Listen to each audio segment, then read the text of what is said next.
I always tell people, man, you want to have fun, get some baby oil in the BBW. Oh God. oh wow. But anyway, man, it's a water slide. yes, you're gonna be climbing and falling. Escalator with water on it, right? You going nowhere fast. Nowhere. Shout out to the BBWs, man. You already know. We love you.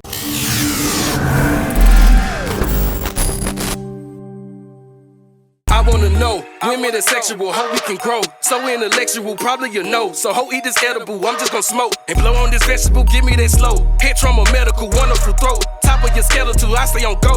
Like I'm on schedule, cause I've been broke. Had to flip residue, had to take notes. To boost up my revenue, I learned the ropes. The do's and the never do, don't mean to boast. I'm light years ahead of you, enough for the jokes. I got some bread to move, I need. Yo, what's up? It's your boy, NOXL, Mr. 18 Pockets. And it is me. Yo, boy, Mr. McGee, a.k.a. Boopy, a.k.a. Born Rich, man. We are back with another episode of the Born Rich Club podcast, sir. You already know. What's up? Man, brother, I'm chilling. I ain't gonna lie to you, homie. I'm chilling. I'm feeling good. I'm in a silly mood, man. Listen, we missed you guys. We We love all the feedback y'all been giving us, man, about the new spot, the new building. Somebody called it the Groovy Room. Yes, this is actually, this is my mother's basement. Yeah, this is the hideout. So shout out to Miss XL and Miss Lino XL. Yeah, this is Mama XL. This is a nice, laid back, groovy type of situation going on right now. Absolutely, man. I'm telling you straight up, like, now listen, homie, I am in a silly ass mood today, man. You always in a silly ass mood. I'm feeling good. The weather is good. I can smell spring right around the corner. Why are you in a good mood for? Did you have your morning well, jack off my morning wank? Yeah. Absolutely. What did you do today? Absolutely. I woke up with a morning wood on and took care of that. Yeah. But no, I mean, you took care of that. Okay. Sometimes you got to get it how you live, man. I guess. I call it a self-care day. But anyway, though, man. I woke up today, man. I had a good breakfast. Fruit, I always have a good breakfast. A lot of fruit in my breakfast. A lot of veggies in my breakfast. Man, so are you okay? I think I look at people who eat like fruit for breakfast, like. Yeah. Either you in the mob or you bougie. Yeah. I'm neither. Okay. I'm just trying to switch some shit up, though, brother. Trying to switch some shit up. Like I said, it's spring. Spring is around the corner. Spring is around, and summer dresses is around the corner. Yes, and leggings all the way up to your neck. Is around the corner. Well, a lot of these women have been trying to get their fupas off of them. So well, keep working, sister. It might be little fupas this summer, right? Keep working, sisters. But if you don't. It's okay with you. You got a man who will kiss him. Of course, because you are the number one Mr. AKA kiss. Talk to him. Kiss they fupa. And they love when you kiss they fupa. Do you when you kiss they fupa, do you French kiss it or do you just like peck it? Nah, it's a nasty one. I mean, tongue, both lips with the tongue, damn near. It gets wild. It sounds like a Pornhub category. Nah, it gets wild. It gets wild when I'm kissing fupas, homie. Can you imagine someone going to Pornhub and putting in a category of nasty kiss fupa? Nasty kiss. Fupa sloppy kissing. Fupa kissing. Yeah. What's your favorite category in Pornhub? Fuck, man. Fuck. That sounds like you got a lot of them. I'll go Ebony BBW. Oh. Ebony BBW? Yeah, Ebony I always BBW. tell people, man, you want to have fun, get some baby oil in the BBW. Oh, God. oh, wow. But anyway, man. It's a water slide. Yes, you're going to be climbing and falling. Escalator with water on it, right? You going nowhere fast. Nowhere. Shout out to the BBWs, man. You already know. We love you. I woke up happy, I guess. And the reason I say I guess is because I'm just in a space now where I have just been growing to the point where just distractions. Okay. No more part of my life anymore. Anything that I felt like was hindering me. And listen, everybody always talks about the people that, I'm getting away from this person or I'm getting away from that person because of this. But at times you can be that person. Okay. I agree. Yeah. So I didn't just remove myself from everything because of they was getting off bad energy at times I may give out bad energy. Yeah. So I want to go back at times, and I want to go and just fix myself before I continue on down the road, because sometimes it's called taking accountability, right? Yeah. So I took some accountability. I was like, you know what? I do talk this way. I do put on a little more aggressiveness at times. So I wanted to step back at myself, and I wanted to, get myself right. Okay, growth. You growing, ain't you? Just get myself. Big bruh? Yes, you got to grow when you start making these when you start making these goals, and you start setting yourself going by different codes in life. Absolutely. And stuff. Absolutely. I think you most definitely got to grow. Mm-hmm. I'm no more Lano from Rock City Street. Man, we want that old Lano. Yeah, I took a lot of tools with me, but I'm not the same Lano from then. I'm not a bad little kid anymore. No, I feel that. I feel that. Yeah, because now when you're looking at certain kids and that you raised or you grew up with or whatnot, and you look at them and you see where they at now, some of them stuck in the same space, some of them still going down that dead end road, and some are growing. Yeah. You know what I'm saying? Yeah. I think with the kids, man, we have to be patient. Show a little patience with the kids, right? Because it is becoming this old head, young head type of deal, right? Where the old head said, man, these young niggas wilding out. Yeah. Like they going crazy. For sure. But then we have to understand that we was once them, right? I'm putting myself in the old head category because I'm damn near there. You feel me? I don't think we was once them. Well, I mean, we was once sort of like them. I mean, it was one time, bro, like, come on, Lano, I know you, homie. It was one time where nobody could tell you nothing. Nobody can still tell me nothing. Yeah, but I'm just saying, and that's how the young guys are looking. And now I feel like us in our spot now, we're trying to tell the young brothers, look, especially me, man. Like I have a young son. Yeah. I have a young son, so I'm telling my young son, like, look, son, everything you're trying to do, I've seen it before. Mm-hmm. I've seen it. Now maybe maybe some certain shit has changed, social media has changed, but for the most part, everything you're doing, the path you're going down, I've seen this movie before. Yeah. So I want to stop it. You warning him. Yeah, I want to stop you before you get that far, before you jump over that cliff. Exactly. Right? I see what you're saying. Walk up to the ledge, but don't jump over that cliff, son. I'm more. I wasn't talking about our kids more. I'm more talking about when you say the older generation and the younger generation with the kids is, I just look at it as, if you don't have an out for the kids that we talking to. Absolutely. I'm not saying don't talk to them. Yeah. But don't go to them and tell them this is what you need to be doing. It's a lot of preaching. No preaching. And you don't have the resources, or you're not going to put them in your car. Okay, you need a job? You go put him in your car. You drive him to go get him an application. You use your resources to get him a job. Yeah, yes, you know what I'm saying? So I don't tell kids what to do, but I'll say this. I'll say you can go down this road right here will lead you right here, or you can go down this road and this road will lead you right here. I can give my wisdom and my knowledge on that, and I can only give it at times when it's available, because I'm not always available. So when I do give these type of messages to these guys, and I'll be like, yo, bro, look, just because I'm an older guy doesn't mean anything. I'm just trying to give you some advice. I don't call it game. I call it some advice.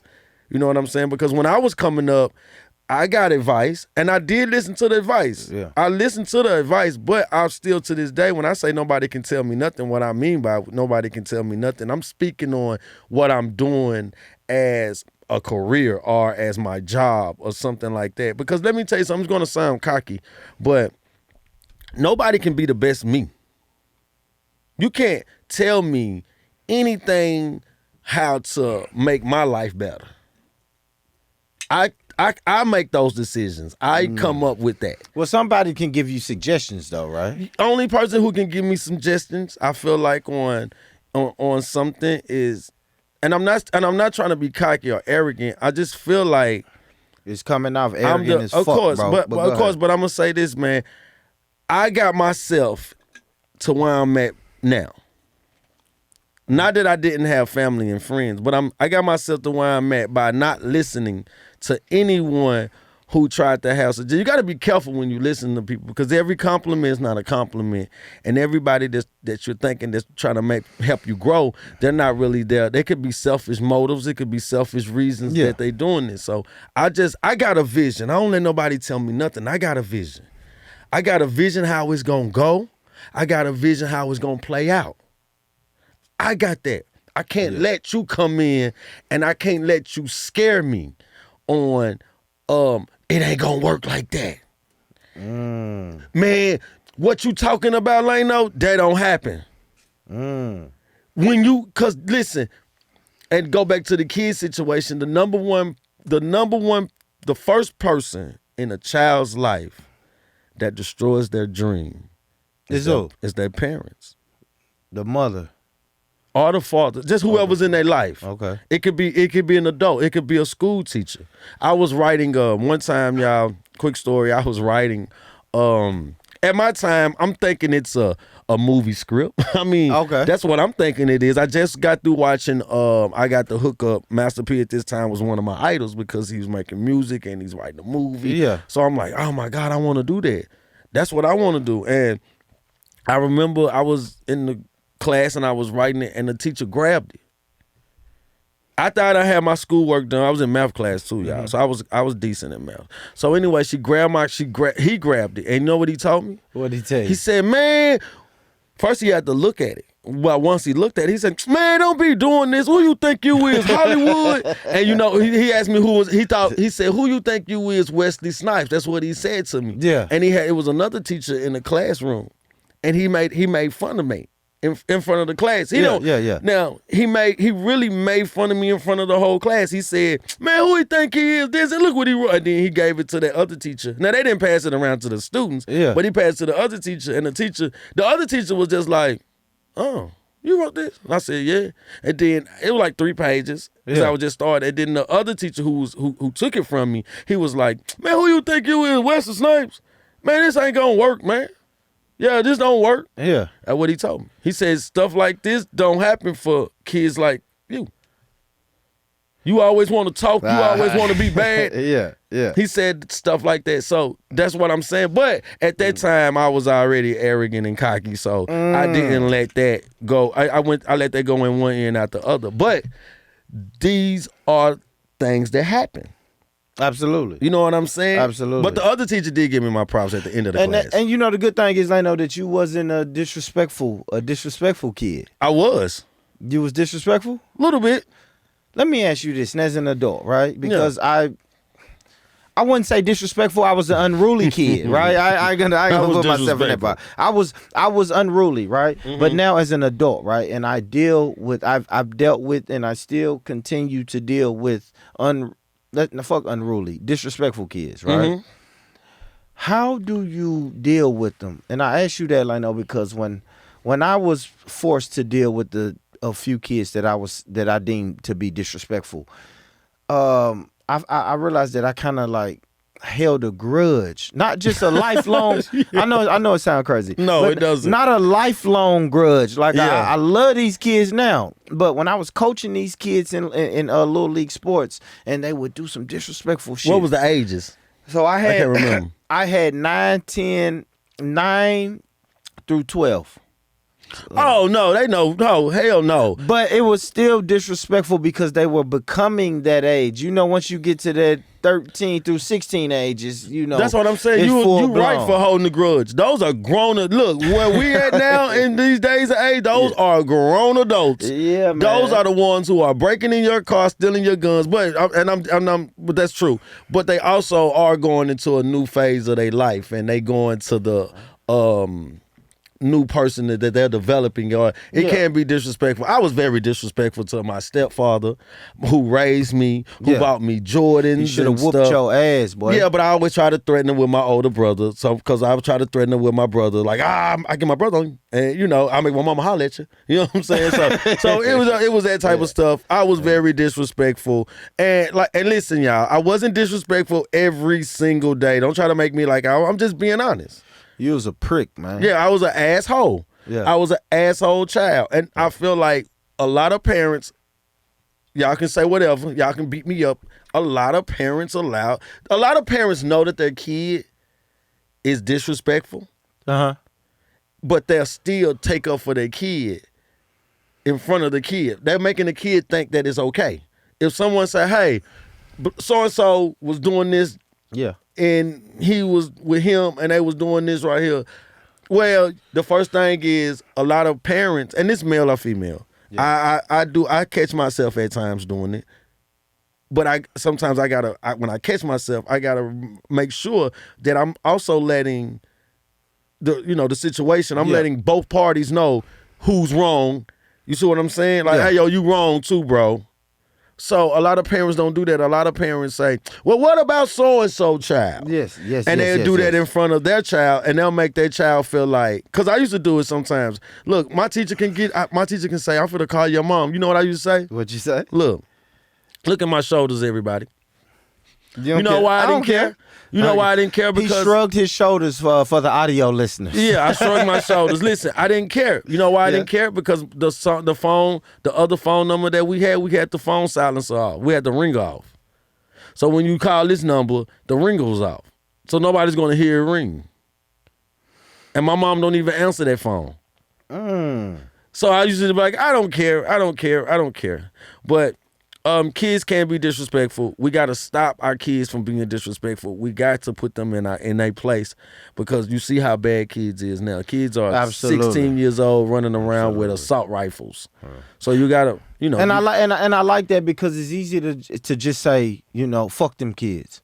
I do it 95% of the time. Yeah, it's easy for us to say, man, you know what? I don't want to have to deal with these rambunctious kids, these disrespectful kids. I don't want to deal with them. So if I don't have to deal with them, then I don't. And I know I'm good for that. That's why I said when I was saying I held a grudge against a child before, it wasn't I held a grudge. It was the more of I'm not gonna put my time, energy, and effort into this child if he's just gonna be disrespectful, or she's gonna be disrespectful. I think people, we do that in life. We do that in relationships and everything. If I'm gonna keep giving, and you ain't even accepting it, then fuck you. I feel you. Yeah, I mean, I put that wall up, that cutoff. I shut down. You know what I mean? Got you. I put that wall up. I put a grudge. I had a grudge on a child before because he ate the last pizza. And you whoop his ass. No, I was just looking at him while he was eating it, and then he didn't even eat the whole thing. I was mad. I was like, man, you little. And then after that, I just said, you know what? I'm not dealing with you no more. No more pizza. No more pizza for you. No, I ordered pizza. I just ordered the single slices and I eat it in front of him. You got the mini joints. But yeah, man, good shit. For sure, man. All right, so, Leno, let's get into the advice. Let's go. Let's do it, man. Listen, we have been getting some real good feedback on the advice part of it, we have, man. most definitely. People have been emailing. They're in the DMs. Listen, guys, if you want... It goes down in the DM. Hey, listen, if you want the Born Rich Club podcast to give you some advice, you can take it for what it's worth. Take it, leave it, cash it in, receive it, whatever. Yeah. But if you want advice from the Born Rich Club guys, then email us at bornrichpodcast@gmail.com. 100. I am going to repeat. Email us at bornrichpodcast@gmail.com, right? And we'll give you the correct or the bullshit advice that you need. But always going to be correct. You're going to get the advice that you come here for. So we got a new one, man. Thank this brother for emailing. Thank all the people who email. Keep them coming. But I ain't going to waste no more time, Leno. Let's get into it. Let's go. So this one is called, I titled this. He didn't put a title on it, but I like this title. The Math Ain't Mathing. All right, let's get to it, right? So this is from our dear brother, Dewan. And Dewan said he's from Cashville. He didn't say Nashville. He said Cashville. Shouts out to Dewan, Cashville, Tennessee. There we go, Dewan. All right, so Dewan said, I'm a 36-year-old, nice-looking man. Nice. Okay, Dewan. All right, okay. Dewan. Okay, brother. Hey, this is a podcast with guys on here. Yeah, I don't care how you look, Dwayne. But, hey, shout out to you if you're a nice-looking man. We'll let the women decide that. Yeah. All right, I'm a 36-year-old nice-looking man with a career in economics. I have been married to a beautiful wife for 6 years. All right, hold on. Hold on. Let me put this on my phone. I can't see it too good. My bad. Sorry about that, y'all. Sorry about that. All right, let's pull it up on my phone. All right, so DeJuan said, I'm a 36-year-old, nice-looking man with a career in economics. I have been married to my beautiful wife for 5 years. She has always handled the money because I didn't want to be the economic bully of the marriage. I recently received a promotion and a raise from the company that I work for. My wife has never been great with money, but she's always been decent. She will buy frivolous things from time to time, but nothing too crazy. Until now. She just purchased a new car without my permission. She has been hinting at a new car, but I didn't take her too serious because I know that we need renovations to our home. When I saw the car, I smiled. I pretended to be happy, but she could tell that something was wrong.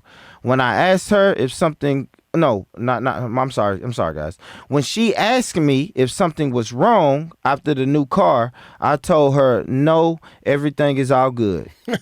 He's dumb. Her buying a car. No, you're not. He says, her buying a car makes me really want to take control of our finances so that we can be focused on renovating our home and we can also focus on being financially responsible for the rest of our lives. Now, the question is, should I take control of the finances? And if so, how do I tell her that I want to assume that role? I don't know, but first of all, I'm going to say Metro Public Schools is horrible. Absolutely. Yeah. Absolutely. But I will say this. I struggle. Take over control. Yes. Yes. Take control. If you already trusted her and you said that she just do little frivolous spending, and then next thing you know, she's buying a vehicle, that's a huge purchase. Yes, take control. Go in there. Me personally, I would have took the car back. Because if we share the finances and you didn't talk to me about it, well, now it's iCar. If it's not iCar, you just have to take it back. But you don't have to take control 100%. You can't sit her down and say, hey, yo, look, future references from now on. Yeah. Let me know when you're going to make these type of purchases because these are huge purchases. Because I want the PlayStation 5. It's $1,000. Yeah. I didn't get it because of I wanted to make sure, I want to show you that I'm responsible with money. Mm-hmm. You're showing me that you're not responsible with money. So since you're going to show me that, you got one more time. But I don't understand because if I'm going to share an account with somebody, I'm going to put, if you swipe the card or you go in the checking, you go to the bank, it's going to sound, my phone going to get alerted too. Yeah. So the brother was saying that he wanted. I mean, she had been telling him like, "Yo, we need a new car. We're gonna get a new car. Oh, I can't take this car. And then she went and bought it. I don't know. And then she went and bought it. I'll say this. Let me give you my advice, DeJuan. I will say yes. Take control of the finances. Yes. I've been in relationships where I was in control of the finances. Midway through the relationship, I guess gave up my duties of finances and let the woman take control. Realized after like 2 or 3 months that was a horrible decision. Yes. And then I regained it, man. Yes. It's all about a conversation and communication. If you really, really sit down with that woman and say, look, this is the finances. Everything is about your pitch and the blueprint. Like, man, we're in the age now we want receipts. So yes, if you can tell her, listen, baby, this hurt us financially. This didn't help us get to our goals that we had, our financial goals that we had, and you break it down to her.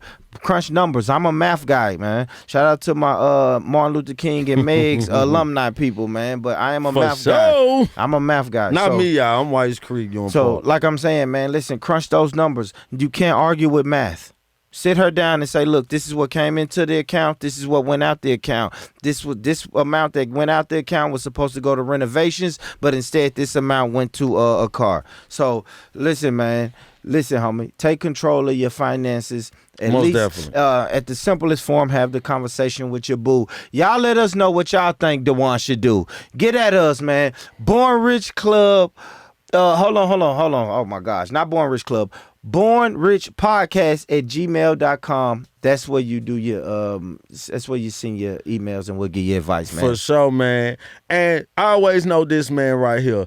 Always take control of your finances, men, women, whatever. Facts. Always make sure that you teach these kids right from wrong, even if they in the wrong. You make sure that you let them know that they in the wrong, man. Yes, sir. This is your boy Lano XL, Mr. 18 Pockets. I need everybody to do two things: stay true, give money, stay true. And listen, man, it's me, man. If no one told you today that they love you, I want to be the first one to tell you that I love you. I love you. I love you. We out of here, man. Peace. Peace.